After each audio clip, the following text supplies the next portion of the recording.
নমস্কাৰ এই মুহূৰ্তত আপোনালোকে চাইছে সাহিত্য টেকনলজি ইউটিউব চেনেল এই চেনেল ৰাজ্যৰ খবৰটোতে কেইবাটাও গুৰুত্বপূৰ্ণ খবৰ আপোনালোকলৈ আগবঢ়াইছে যিকেইটা খবৰ আপোনালোকে জনাটো অত্যন্ত দৰকাৰী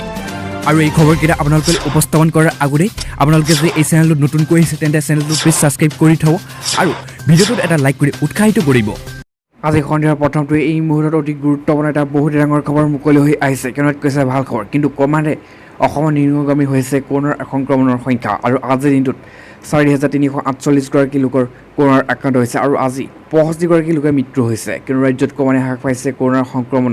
কিন্তু লগে লগে কমিছে কৰোনাৰ মৃত্যু হাৰ আজিৰ দিনটোত অসমত নতুনকৈ কৰোনাৰ আক্ৰান্ত হৈছে ৪,৩৪৮গৰাকী লোক সকলোতকৈ সকাৰ কথাটো হ'ল যে পজিটিভিটি হাৰ কমি আহিছে ৩% আৰু সোমবাৰে কামৰূপ মহানগৰ জিলাত আক্ৰান্ত হৈছে ৩৮৪গৰাকী লোক আৰু দীৰ্ঘদিনৰ পাছত গুৱাহাটীত ৪০০ তললৈ নামিছে এই সংখ্যা কিন্তু আনহাতে ক'ভিড-১৯ৰ আক্ৰান্তৰ মৃত্যুৰ সংখ্যাও লক্ষণীয়ভাৱে হ্ৰাস পাইছে আজি আৰু ২৪ ঘণ্টাত ইতিমধ্যে গুৱাহাটীত ৬৫গৰাকী লোক মৃত্যু হৈছে কিন্তু দেওবাৰে সংখ্যা আছিল ৮০গৰাকীৰ কিন্তু কৈছে উল্লেখযোগ্য যে সোমবাৰে ৰাজ্যত মুঠ ১,১১,৫৮৬ কৰোনা পজিটিভ হাৰ ইতিমধ্যে হৈছিল কিন্তু তাৰে ৩.৯% হৈছে নিম্নগামী হৈছে আজি সন্ধিয়াৰ পাছতো এই মুহূৰ্তৰ অতি গুৰুত্বপূৰ্ণ আন এটাই বহুত ডাঙৰ খবৰ মুকলি হৈছে কিন্তু এইটো খবৰ আপোনালোকে জনাটো অত্যন্ত দৰকাৰী আৰু আজিৰ পৰা বেংকৰ কামৰ সময় ইতিমধ্যে সলনি কৰাৰ সিদ্ধান্ত গ্ৰহণ কৰিছে আৰু পুৱা ৯ বজাৰ পৰা দুপৰীয়া ১ বজালৈকে খোলা থাকিব সকলো বেংক ইতিমধ্যে ডাঙৰ খবৰ কিয়নো সকলো বন্ধ ইতিমধ্যে সময় সাল সলনি কৰাৰ সিদ্ধান্ত গ্ৰহণ কৰিছে ইয়াত কৈছে যে আজিৰ পৰা বেংকৰ কাম কাজৰ সময় ইতিমধ্যে সাল সলনি কৰিছে কিন্তু পুৱা ৯ বজাৰ পৰা দুপৰীয়া ১ বজালৈকে খোলা থাকিব সকলো বেংকৰ সেৱাসমূহ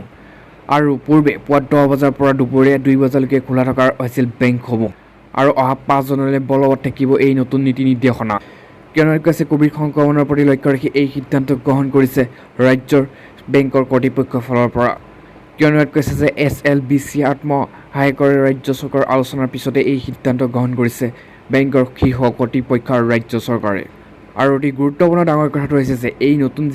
নিৰ্দেশনা উলিয়াইছে এই নিৰ্দেশনা অসমৰ প্ৰত্যেকটো অসমত যিমান বেংক আছে সকলো বেংকত প্ৰযোজ্য হ'ব এই নতুন আজি সন্ধিয়াৰ পাছতো এই মুহূৰ্তত সকলোকে ডাঙৰ এটা ভয়ানক ব্ৰেকিং নিউজ মুকলি হৈছে কিয়নো হঠাৎ অঘটন প্ৰাক্তন প্ৰভাৱশালী মন্ত্ৰীৰ কিয়নো ইতিমধ্যে প্ৰাক্তন মন্ত্ৰী শৰ্মাৰ ইতিমধ্যে হঠাৎ বিয়োগ ঘটিছে কৰোনাৰ আক্ৰান্তৰ ফলত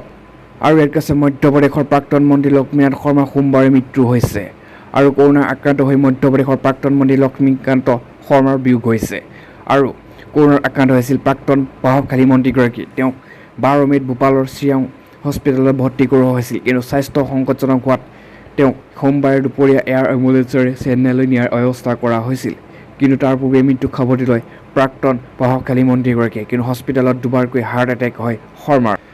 আৰু ইয়াত কৈছে যে উল্লেখযোগ্য যে প্ৰাক্তন মন্ত্ৰী আৰু শৰ্মাৰ নাম ব্যাপক কেলেংকাৰী নামৰ চৰ্চালৈ আহিছিল কিন্তু মৃত্যুৰ সময়ত শৰ্মাৰ বয়স আছিল ৬০ বছৰ আৰু তেওঁ ১৯৯৩ চনত প্ৰথমবাৰৰ বাবে বিধায়ক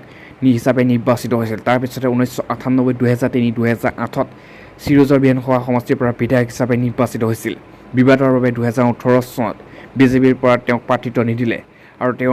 দলে তেওঁৰ কনিষ্ঠ ভাতৃ উমাকান্ত শৰ্মাক টিকট দিছিল আৰু তেওঁ বৰ্তমান চিৰোজৰ বিধায়ক হৈ আছে আৰু হঠাৎ হাৰ্ট এটেক হোৱাৰ বাবে শৰ্মাৰ ইতিমধ্যে প্ৰভাৱশালী মন্ত্ৰীগৰাকীৰ মৃত্যু হৈ সন্ধিয়াৰ পাছতো এই মুহূৰ্তত সকলোতকৈ ডাঙৰ এটা ভয়ানক ব্ৰেকিং নিউজ মুকলি হৈছে এটা ডাঙৰ খবৰ কিয়নো চহৰ অঞ্চল লকডাউনৰ কঠোৰ কৰাৰ সিদ্ধান্ত কৰাৰ পাছতে ইতিমধ্যে গুৱাহাটীৰ লগতে বিভিন্ন চহৰত কৰোনাৰ পজিটিভিটি হাৰ সম্পূৰ্ণভাৱে কমি গৈছে কিন্তু এটা ভয়ানক খবৰ সমগ্ৰ অসমৰ যিমান গাঁও আছে সকলোতে এতিয়া ভয়ংকৰ ৰূপ ধাৰণ কৰিছে কৰোনা ভাইৰাছে আৰু তাৰ প্ৰতি লক্ষ্য ৰাখি ইতিমধ্যে গাঁৱত হ'ব পাৰে সম্পূৰ্ণ লকডাউন কিন্তু তাৰ পূৰ্বে ৰাজ্যৰ আজিৰ পৰা ঘৰে ঘৰে ২৮,০০০ গাঁৱত ৩৩খন জিলা ২৮,০০০ গাঁৱত সম্পূৰ্ণ ক'ভিড পৰীক্ষা কৰাৰ নিৰ্দেশ দিছে মুখ্যমন্ত্ৰী ডক্টৰ শৰ্মাই আৰু ৰাজ্যত আজিৰ পৰা ঘৰে ঘৰে হ'ব ক'ভিড পৰীক্ষা প্ৰতিখন গাঁৱলৈ যাব স্বাস্থ্যকৰ্মী এতিয়া আপোনালোক সাৱধান হোৱাটো নিশ্চিত কিয়নো ৰাজ্যত আজিৰ পৰা ঘৰে ঘৰে হ'ব ক'ভিড পৰীক্ষা প্ৰতিখন গাঁৱলৈ যাব স্বাস্থ্যকৰ্মী আৰু ৰাজ্যত কৰোনা সংক্ৰমণ ৰোধ কৰিবলৈ ৰাজ্য চৰকাৰে বিভিন্ন পদক্ষেপ গ্ৰহণ কৰিছে কিন্তু আজিৰ পৰা আন এক পদক্ষেপ গ্ৰহণ কৰিছে ৰাজ্য চৰকাৰে আজিৰ পৰা ৰাজ্যৰ ঘৰে ঘৰে আহিব প্ৰত্যেকখন গাঁৱৰ ঘৰে ঘৰে ক'ভিড পৰীক্ষা কৰা হ'ব এই ক্ষেত্ৰত গাঁৱে গাঁৱে সামূহিক নিৰীক্ষণ কাৰ্যসূচী কৰা হৈছে উল্লেখযোগ্য যে নিশ্চয়তা আৰু শীৰ্ষক অভিযান অধীনত গ্ৰহণ কৰা হৈছে এই পদক্ষেপ আজিৰ পৰা আৰম্ভ হৈছে এই বৃহৎ অভিযানৰ কিয়নো উল্লেখযোগ্য যে ৩৩খন জিলাৰ ২৮,০০০ গাঁৱলৈ যাব স্বাস্থ্যকৰ্মীৰ দল আৰু এই স্বাস্থ্যকৰ্মীসকলে ক'ভিড আক্ৰান্ত হোৱা পৰিয়ালৰ আন সদস্যসকলক দিব পৰামৰ্শ অন্যান্য ৰোগৰ তথ্য ল'ব পাৰিব এই দলটোৱে কিন্তু জানিব পৰা মতে স্থানীয় আশাকৰ্মী আৰু সহযোগিতা চিকিৎসকৰ নেতৃত্বত চলিব এই পৰীক্ষা আজি সন্ধিয়াৰ পাছতো এই মুহূৰ্তত সকলোতকৈ ডাঙৰ এটা ব্ৰেকিং নিউজ মুকলি হৈ আহিছে এটা ভয়ানক খবৰ কিয়নো গ্ৰেপ্তাৰ হোৱা ধুবুৰীৰ DSP যতীন দাসক গুৱাহাটীলৈ প্ৰেৰণ আজিৰ পৰা কৰোৱা হ'ব আদালতত হাজিৰ কিয়নো এগৰাকী DSPক ইতিমধ্যে গুৱাহাটীলৈ প্ৰেৰণ কৰিছে তাৰপিছতে আজি বিশেষ আদালতত জামিন ইতিমধ্যে তেওঁক হাজিৰ কৰোৱা হ'ব ধুবুৰী চিণ্ডিকেট চক্ৰৰ লগত জড়িত সন্দেহত গ্ৰেপ্তাৰ হোৱা DSP যতীন দাসক গুৱাহাটীলৈ প্ৰেৰণ কৰিছে আৰু গুৱাহাটী বিশেষ আদালতত আজি তেওঁক হাজিৰ কৰোৱা হ'ব আৰু DSP যতীন দাসৰ লগতে গ্ৰেপ্তাৰ হোৱা চিণ্ডিকেট চক্ৰৰ কিপিন ৰফিকুল পাৰমানকো হাজিৰ কৰোৱা হ'ব গুৱাহাটীৰ বিশেষ আদালতত আৰু উল্লেখযোগ্য যে ধুবুৰী আৰক্ষী অধীক্ষক গৌৰৱ অভিজিত দিলীপৰ নিৰ্দেশত গ্ৰেপ্তাৰ হৈছিল সীমান্ত উপপৰিদৰ্শক উপ আৰক্ষী অধীক্ষক গৰাকী অৰ্থাৎ DSP গৰাকী কিন্তু কেইবাটাও চিণ্ডিকেটৰ সৈতে সীমান্ত উপ আৰক্ষী অধীক্ষক গৰাকী জড়িত থকাৰ অভিযোগ উত্থাপিত হৈছিল আৰু তাৰপিছতে SP নিৰ্দেশত DSP গৰাকী ইতিমধ্যে এৰেষ্ট কৰা হৈছিল অসম আৰক্ষীৰ ফালৰ পৰা